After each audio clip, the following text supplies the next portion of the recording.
Hello, I'm Brett McCall with Metra Home Theater Group, and you're about to see part 2 of my interview with Jeff Boccaccio on HDMI 2.1, what it is, how it works, and why. Please enjoy. If you have any comments, let us know. Follow up on our YouTube and our Facebook pages. Thank you. And that's done all the time by foreign transform theories. Well, okay, we have a frequency domain and a time domain. Well, what they're doing today is they're actually out there telling people that their products may be working pretty good, and by measuring only in the frequency domain. And that's dangerous. I can remember, Brent, in the earlier days we had some cables came in, the insertion loss was really good, but the actual eye pattern from the unit looked like crap. And then comparing the channels was even worse. And then you had the comparison between the channels. So let's look at this a little closer so you understand how this really takes into effect, because it's going to affect you. Now, the other big change as we go forward is from 2.0, which is 3 channels, 2.1 is going to be 4 active channels of video. That's right. That's right. So we're going to be doing 12 gigs per channel. Well, of course, 12 times 3 does not make 48. So what they did is they removed the clock channel, and now they're going to embed the clock into the data, which they probably should have done in the beginning. And then we'll have 4 channels of 12 gigs per channel. At aggregate red, green, blue per channel versus a separate red, green, blue channel. Yeah, I'm not sure how that's going to deviate. I don't know those numbers. So we'll find out. We'll find out. I don't know those numbers. So how do we protect ourselves? How do you protect yourselves? How does companies like Metra protect themselves from having cables go out there, and then we find out maybe a year from now when content's out there and there's hardware being produced, that these products are going to work then? I mean, what do you do, take a guess? Remember the old days of 2.0, because when 2.0 came out, it wasn't 18 gigabits, was it? It was 10. Everybody was told it was 4K, 60, and they were assuming that it was an 18 gigabit envelope, and it was not. It was 10. And they did that by way of, reducing the color sampling rate down to 420. It wasn't until HDR came out. That was, Christ, almost a year later, where HDR came out, and then they needed that 18 gigs. And the 18 gigs came out, and of course what happens, right? Products that went out early, told everybody it was 18, it wasn't, and then we started getting problems in the field. And the HDMI had to come out with the HDMI premium specification to deal with that, in theory? In theory, I've seen those test results, and they don't do anything with bandwidth. They do mostly with emissions. But that's another case. Which is why we do DPL, by the way. Yeah, I mean, we do the whole gamut, and we have parties too. So what happens there is we have to stay on course, because we're dealing in a digital area, not a analog area, and we're dealing with time, not necessarily in frequency domain. So here's an example of what I mean, because you're probably wondering, what does it mean? What does it mean between frequency domain and time domain? And actually, it's actually pretty easy to understand. So let's say, for instance, do a little cartoon. Let's say that we had that you're in your car down here, and you had a Walmart over here. I'll just say Walmart, a popular store, and that Walmart was I don't know. Let's say it was 30 miles away. So you're going to drive to Walmart, and you're going to do that at 10 miles an hour. So no, I'm not. So okay, so at 10 miles an hour, how long is it going to take to get there? 3 hours. 3 hours.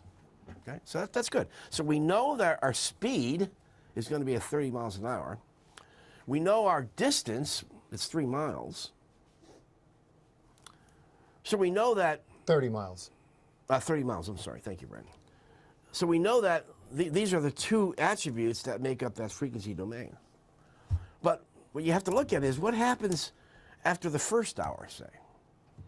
Well, okay, here's Walmart again over here, and here's you going over here, and now here's the first hour you got here.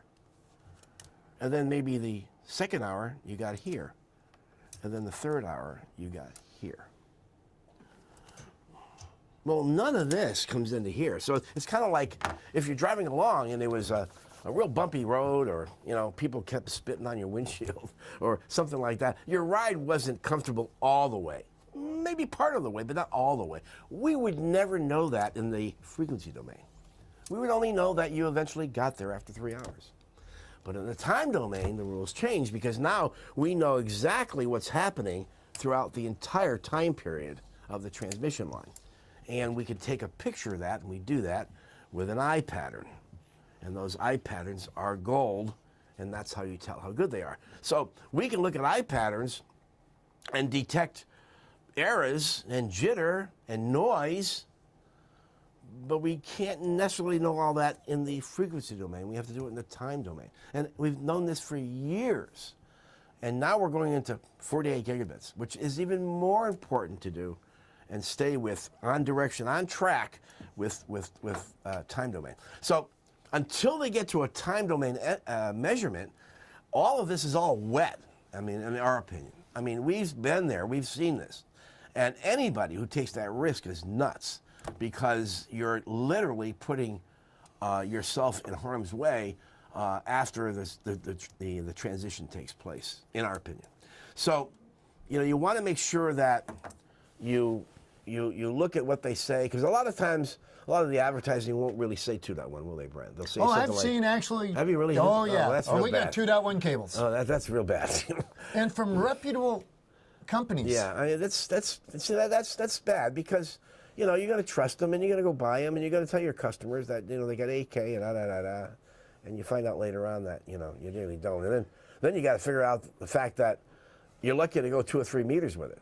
I mean, that's pretty much all you're going to get on a passive product. So that means you either got to convert to some sort of active copper, or you've got to go into fiber.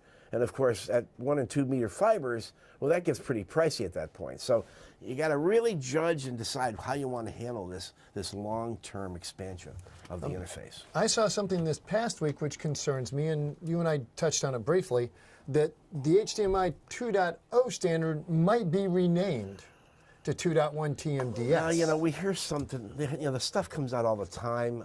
They come out on the web a lot. They come in all kinds of presentations. They come in owner's manuals. But yeah, we actually got some feedback. It came out a year ago, actually, where it was actually announced a year ago by somebody that the 2.1 revision was no longer going to be around anymore. Now, it's going to be gone. Is this, and I'm guessing here, is this possibly so they can say there's a 2.1 CTS? Well, that's the other side. I mean, if you want to just stretch the rules, you know, you could say, well, geez, that means that we're 2.1, right? You can just drop off the TMDS. If you would grab the cleaner right there, sir, a fresh cleaner, because what I saw on the 2.1 TMDS, is it really was just the 2.0 spec dealing with 3 channels at 6 gigs per channel, but calling it and saying now the 2.1 rule includes 2.1 TMDS, which will mean 3 channels and 4 channels of testing. But the 3 channels only goes up to 6 gigs per channel. That's right. Does not go past that. Well, not necessarily. So there's more. Well, if they're going to do a 24 gig hit, but it would be 4 by 6 it would be instead 4 of by 3 6. by 8. Yes, I thought you meant 6. Yeah, so only it's still for 3. 6 gigs per channel, just 4 of them. Yeah, right. So, sadly, the short of the long of it is we don't know. No, we don't know. As of today, there has been only a standard, and like I said earlier in maybe another video, this is the 3rd anniversary since the announcement of this. This is silly. This is really getting very silly. Why would someone announce something and not be able to produce the final specification for testing 3 years later? You know, I'm going to tell you, if I was in industry and I was working for somebody, I'd be fired the next day for that one, you know. But, you know, I don't know what goes on over there. Politically, I don't know what's going on. I don't really particularly care. We don't really associate ourselves much with HDMI. We just try to make sure that everybody's got the best product. So the short of the long of it, at least as of today, don't believe that there's anything out there that's 2.1 from a testing and cabling standpoint. There are a few displays that have 2.1 chipsets in them, we are told. Well, yeah, I mean, they have to be because the sink and the source portion of the CTS is complete. So Well, that doesn't mean there's hardware. That just means the No, it CTS just- is complete. Just said they're complete. Don't know about that. Because if they aren't, if there were changes to be made and they're already in the field, well, the only way those changes can be made is by either some sort of software upgrade or some communication by way of I2C to correct. Well, let's face it. As you mentioned earlier, the original 2.0 spec was the products that were shipped were only 10 gig. 10 gigs, right? So there's a whole lot of guys, the first adopters, that couldn't do HDR. Yeah. Couldn't do 4K 60. We saw products that didn't even support HDCP 2.2 that claimed to be 2.0. Well, that was it. That to add insult to injury, Brad. We had some of those products, by the way. You have to think. We bought that TV. Very good.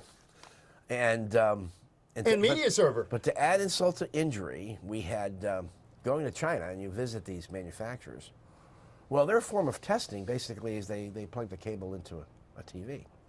So we're over there, and it's well into HDR now. Well into HDR, and these guys are just ramping off these thousands of cables every day, just making these cables, plugging them in.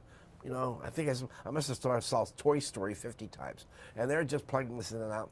So I said, let's check this out a little bit more, and when of course the screen comes up and it says 4K 60, and we found out later on that the actual product that they were using, it was a Samsung or something like that. Was a 10.2 device. So here they are thinking they're testing all this wonderful cables at 18 gigabits, and they weren't. They were testing at 10, and they're shipping them out. It's 18 gig. It's 18 gig. So it's again, I use that term silly. I mean, we're grown-ups. I mean, as my father always said, some people grow up and other people just grow.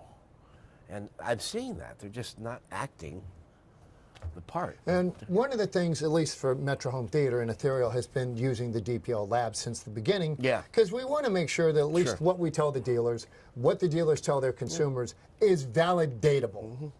We want to know it's real. Thank you for joining us again for Metra Home Theater Tech Tips. I'm Brent McCall, and today with me was Jeff Boccaccio from DPL Labs.